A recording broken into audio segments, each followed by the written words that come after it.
अस्सलामु अलैकुम वरहमतुल्लाहि वबरकातुहू। तमाम स्टूडेंट्स को आज इस क्लास में खुशामदीद कहते हैं। ये मुबीन अहमद ट्यूटोरियल चैनल है।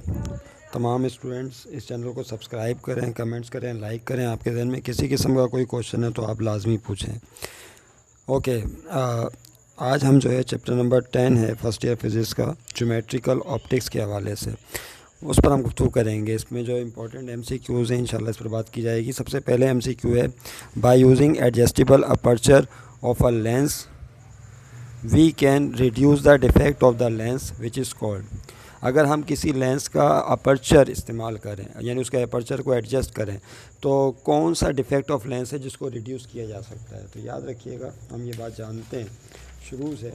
फिर आपकी बुक के अंदर जो है वो इस चैप्टर में दो किस्म के लेंस डिफेक्ट बयान किए गए हैं। एक कहलाता है क्रोमेटिक एबिरेशन, दूसरा कहलाता है स्फेरिकल। स्फेरिकल एबिरेशन में क्या होता है कि जब आप कोई लेंस लेते हैं और उससे parallel raise of light pass होती हैं, ओके, तो जो उन इलाकों से आने वाली रेज़ हैं जो किनारे पर हैं, एजिस पर हैं, तो होता ही है कि वहाँ से रेज़ पास होने के बाद करीब फोकस हो जाती हैं। लेकिन जो सेंट्रल जोन नज़र आ रहा है आपको लेंस का, ये वाला, इससे पास होने के बाद रेज़ दूर फोकस होती हैं। इसके नतीजे में एक ब्लड इमेज बनती है। लिहाजा इस डिफेक्ट को ख़त्म करने के लिए हमें सिर्फ जो सेंट्रल अपर्चर है उसको यूज़ करना चाहिए, ताकि ये डिफेक्ट ख़त्म हो जाए और सिर्फ आपको एक ही इमेज जो है यहाँ नज़र आए। बहरहाल चूँकि इफ़ेक्ट्स दो इमेजेस बन रही होती हैं, ब्लड हो जाती हैं, इसलिए इसको कहते हैं स्फेरिकल एबिरेशन। और उसकी वजह सामने आ गई है कि अब यू कैन सी कि जो किनारों से आने वाली रेज़ हैं वो करीब फोकस हो जाती हैं, सेंट्रल जोन से जाने वाली रेज़ दूर फोकस होती हैं, रेज़ ऑफ लाइट। दूसरा, if the power of a converging lens is 4 dioptre. अगर power of converging lens 4 dioptre हो, कितनी हो, 4 dioptres, what is the focal length of the lens. तो लेंस की फोकल लेंथ क्या होगी। तो इसके लिए हम पावर ऑफ लेंस का फार्मूला इस्तेमाल करेंगे, 1/4 फोकल लेंथ। फोकल लेंथ को आप इधर भेज दीजिए तो 1/, क्या हो जाएगा, पावर की वैल्यू कितनी दी हुई है, 4। 1 को 4 से डिवाइड करेंगे तो 0.25। याद रखिएगा इस फार्मूले में फोकल लेंथ हमेशा मीटर में होता है, तो 0.25 मीटर आ गई फोकल लेंथ।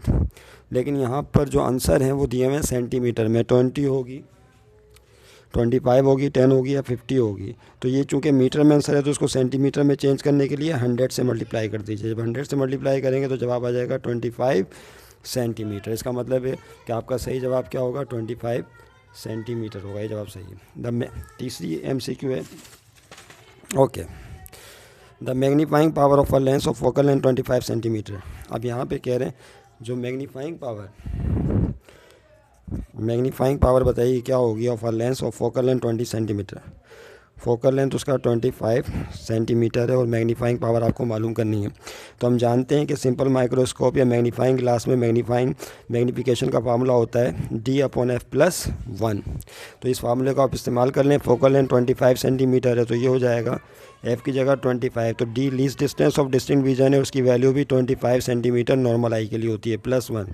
25 से कट गया तो 1 + 1 इज़ 2, और इसका कोई यूनिट नहीं होता लीनियर मैग्नीफिकेशन का, लिहाजा M की वैल्यू 2 आ गई, तो ये 2 होगी।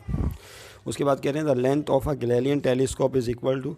जो गैलीलियन टेलीस्कोप है उसकी लेंथ क्या होती है। तो हम जानते हैं गैलीलियन टेलीस्कोप की जो लेंथ है वो FO - FE होती है। इसमें F is the focal length of objective और F is the focal length of eyepiece है। होता ही है कि उसमें एक ऑब्जेक्टिव होता है गैलीलियन टेलीस्कोप में, और एक क्या होता है, कॉनकेव लेंस होता है। याद रखिएगा, मैं इसको शॉर्टली तेज़ी से करने की कोशिश कर रहा हूँ, ओके। और दोनों के फोसाई सेम होते हैं, यानी जो फोकस ऑब्जेक्टिव का होगा वही फोकस किसका होगा, इसका। तो होता ही है कि जब पैरेलल रेज ऑफ लाइट इससे पास होती हैं तो वो सारी की सारी इस पॉइंट, फोकस पॉइंट पर लाई करती हैं और यहाँ इमेज बनती है। ये इमेज इसके लिए वर्चुअल ऑब्जेक्ट बन जाती है, चूँकि इसके भी फोकस पर लाई कर रहा है, तो ये कॉमन फोकस होता है। ये कोइंसाइड कर जाते हैं दोनों के फोसाई, ऑब्जेक्टिव के भी और आईपीस के भी। तो चूँकि ये ऑब्जेक्ट का फोकस है तो ये फोकल लेंथ FO कहलाएगी, और यही फोकस आईपीस का भी है। तो लेंस से लेकर इस फोकस का formula focal length of eyepiece कहलाएगा।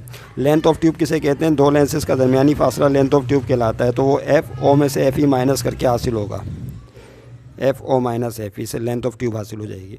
तो गैलीलियन टेलीस्कोप में the length of Galilean telescope FO - FE होती है, याद रखिएगा, ओके, FO - FE।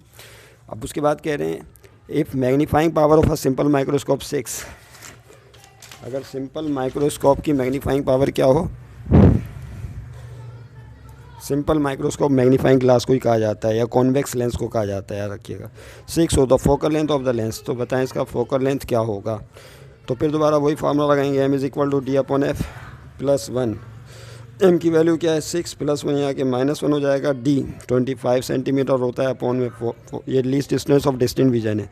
6 में से 1 गया 5 तो 25 अपॉन 5। एफ ऊपर 5 नीचे है, तो F is equal to 25 upon 5। इसको डिवाइड कर लें तो ये आ जाएगा 5 सेंटीमीटर। इसका मतलब ये हुआ कि focal length of magnifying glass या कॉन्वेक्स लेंस 5 सेंटीमीटर होगी। उसके बाद देखिए नेक्स्ट क्या है, नेक्स्ट है in the terrestrial telescope. Terrestrial telescope में बताइए जो सेंट्रल लेंस होता है वो किस लिए इस्तेमाल होता है। वो इरेक्ट द इमेज, वो इमेज को सीधा करने के लिए इस्तेमाल होता है।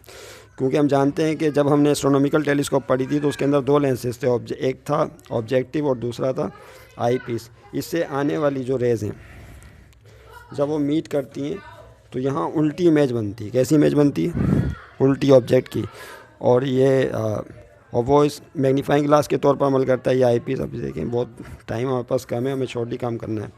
और वो फाइनल इमेज यहाँ बन जाती है, ये इमेज उल्टी होती है। तो एस्ट्रोनॉमिकल टेलीस्कोप में जो ऑब्जेक्ट उल्टे नज़र आते हैं, लेकिन अगर उसमें थोड़ा सा चेंज कर दिया जाए तो वही इमेज सीधी नज़र आती है। क्या करते हैं, दोनों लेंसेज के बीच में एक फील्ड लेंस लगा देते हैं या रेक्टिंग लेंस लगा देते हैं। उसका काम सिर्फ ये होता है सेंट्रल लेंस का कि जो इमेज बन रही है उसको वो क्या कर सके, सीधा कर दे। और इस दफ़ा फिर ऊपर ही जो है वो रेज मीट करेंगी, जो फाइनल इमेज नीचे बन रही थी फिर वो ऊपर बन जाती है। तो बहरहाल सेंट्रल लेंस इस्तेमाल करते हैं। Central lens erect the image, image को इरेक्ट कर देता है या सीधा कर देता है। उसके बाद कह रहे हैं power of a magnifying glass having focal length 5 centimetre. Magnifying glass convex lens को कहा जाता है, उसकी पावर क्या होगी जबकि फोकल लेंथ 5 सेंटीमीटर है। तो power is equal to 1 upon F. Focal length 5 centimetre दी हुई है तो पहले सेंटीमीटर को मीटर में तब्दील करना पड़ेगा। उसके लिए इसको 100 से डिवाइड करेंगे तो 0.05 हो जाएगा। तो power is equal to 1 upon F की जगह आया 0.05। 1 को 0.05 से डिवाइड करेंगे तो ये बन जाएगा 20 डाईऑप्टर्स। इसका मतलब है इसकी पावर 20 डाईऑप्टर्स होगी। उसके बाद कह रहे हैं if an object is place at principal focus F of a converging lens. Converging lens convex lens को ही कहा जाता है, दरमियान से मोटा किनारों से पतला। The image will be form, तो इमेज कहाँ बनेगी अगर किसी ऑब्जेक्ट को कॉन्वर्जिंग लेंस के फोकस पे रखा जाए। तो याद रहे कि उसकी इमेज इन्फिनिटी पर बनती है, क्योंकि हम जानते हैं ये आपके पास फर्ज कर लें कॉन्वेक्स लेंस है तो यहाँ इसका फोकस होता है। अगर कोई ऑब्जेक्ट फोकस पे रखा जाएगा तो 2 रेज लेते हैं, प्रिंसिपल एक्सिस के पैरेलल, दूसरी ऑप्टिकल सेंटर से। तो होता ये है कि जब प्रिंसिपल एक्सिस के पैरेलल रेज है वो दूसरी तरफ फोकस से ही पास होती है और ऑप्टिकल सेंटर से गुजरने वाली रेज सीधी गुजर जाती है। तो दोनों रेज क्या हो जाएंगी, पैरेलल हो जाएंगी और इन्फिनिटी पर मीट करेंगी। तो इसका मतलब ये हुआ कि ऑब्जेक्ट फोकस पर होगा तो इमेज इन्फिनिटी पर बनेगी। ओके, उसके बाद नेक्स्ट देखें क्या कह रहे हैं। The final image formed by a compound microscope. Compound microscope amoeba paramecium देखने के लिए इस्तेमाल की जाती है। तो उसकी जो फाइनल इमेज है वो वर्चुअल होती है और मैग्नीफाइड होती है। तो ये बात हम जानते हैं। कंपाउंड माइक्रोस्कोप में फिर 2 लेंस होते हैं, एक छोटा ऑब्जेक्टिव और एक बड़ा। सबसे पहले ऑब्जेक्टिव के इमेज बनाता है किसी ऑब्जेक्ट की। आपने 2 रेज ली, इसने एक इमेज बना ली। उसके बाद ये मैग्नीफाइंग ग्लास, ये आई पीस मैग्नीफाइंग ग्लास के तौर पे अमल करेगा और इसकी फाइनल इमेज बनाएगा। तो ये वर्चुअल होगी और ये जो इमेज बनेगी वर्चुअल और हाईली मैग्नीफाइड होती है। और एक मसला है कि उल्टी भी नज़र आती है। बहरहाल नंबर 10 देखें, 2 convex lenses of same focal length. 2 convex lenses हैं, दोनों के फोकल लेंथ सेम है, यानी f1 is equal to f2 is equal to f are combined together, एक साथ रखे गए। The focal length of combined lens, तो इसकी रिजल्टेंट फोकल लेंथ बतानी है क्या होगी। तो जब 2 लेंसेज को कंबाइन रखा जाता है, कैसे रखा जाता है, कंबाइन, तो एक सिंगल लेंस के तौर पे अमल करते हैं। तो जो रिजल्टेंट फोकल लेंथ है उसका फार्मूला है 1 अपॉन एफ आर। ये होता है 1 upon f1 plus 1 upon f2। यहाँ पुट करें f1 f के बराबर है, f2 भी f के बराबर है। f एलसीएम ले लीजिए तो ये हो जाएगा 1 + 1 2 अपॉन f, तो 1 अपॉन एफ आर। दोनों तरफ रकमों को पलट दें तो ये हो जाएगा focal resultant focal length is equal to f ऊपर 2 नीचे। तो resultant focal length f upon 2 के बराबर होगा, जैसा कि यहाँ पे दिया गया। The power of length of focal length 1/2 metre. फिर कह रहे हैं पावर ऑफ फोकल लेंथ क्या है, पावर ऑफ लेंस, यानी पावर बताइए एक लेंस की जिसकी फोकल लेंथ 1/2 मीटर है। फोकल लेंथ कितनी है, 1/2 मीटर। तो आपने दोबारा फिर पावर का फार्मूला लगाया 1 अपॉन एफ। अब एफ की जगह आ गया 1/2 मीटर, 2 पलट के ऊपर चला जाएगा 2 अपॉन 1, तो फाइनली 2। तो इसका मतलब पावर कितनी आ जाएगी, 2 डाईऑप्टर आएगी, 2 डाईऑप्टर। उसके बाद the distance between principal focus and optical centre, किसी लेंस के फोकस ऑप्टिकल सेंटर का दरमियानी फासला क्या कहलाता है? तो अगर ये फोकस है और ये ऑप्टिकल सेंटर है तो इसका दरमियानी फासला सब जानते हैं फोकल लेंथ कहलाता है। ओके, उसके बाद है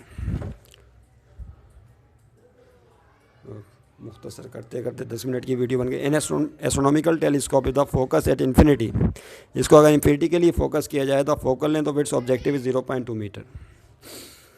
ऑब्जेक्टिव की फोकल लेंथ कितनी दी हुई है? 0.2 metre and that of the eye piece is 5 centimetre. Astronomical telescope में फोकल लेंथ ऑफ टेलीस्कोप बताइए। तो लेंथ ऑफ टेलीस्कोप का फार्मूला होता है FO + FE, लेकिन दोनों यूनिट सेम होने चाहिए। तो इसको मीटर में तब्दील करने के लिए 100 से मल्टीप्लाई करेंगे तो ये आ जाएगा 20 सेंटीमीटर। 20 में 5 प्लस कर दीजिए तो ये हो जाएगा 25 सेंटीमीटर। उसके बाद नेक्स्ट देख लें, आ लेंस ऑफ लीनियर मैग्नीफिकेशन 3, एक लेंस की जो लीनियर मैग्नीफिकेशन है वो कितनी दी हुई है? 3, m की वैल्यू दे दी 3। Place between the object and fix screen if the size of image यानी height of image is 6 centimetre. तो बताएं साइज़ ऑफ ऑब्जेक्ट क्या होगा, यानी हाइट ऑफ ऑब्जेक्ट आपको मालूम करनी है। तो इसके लिए बहुत ही आसान फार्मूला है, HI/HO का आप इस्तेमाल कर लें। अब आपको HO चाहिए तो हम नीचे भेज दीजिए, तो HO is equal to HI/M। Height of image है 6 सेंटीमीटर, HO है हाइट और M मैग्नीफिकेशन दी हुई है 3, तो 3 × 3 3 × 6, तो हाइट ऑफ ऑब्जेक्ट आ जाएगी 2 centimetre. In spectrometer the focal length of convex lens is equal to the length of its collimator. ये स्पेक्ट्रोमीटर एक डिवाइस होती है जिसके ज़रिए हम स्पेक्ट्रम ऑफ वेवलेंथ कैलकुलेट करते हैं लुमिनस बॉडी से निकलने वाली रोशनी का। तो उसमें एक कॉलीमेटर इस्तेमाल किया जाता है, तो उसकी जो लेंथ है कॉलीमेटर की focal length of convex lens के इक्वल होती है। Thank you very much. Channel को सब्सक्राइब करना ना भूलें, लाइक करना ना भूलें और अपनी दुआओं में हमें याद करना ना भूलें। Thank you very much. खुदा हाफिज़।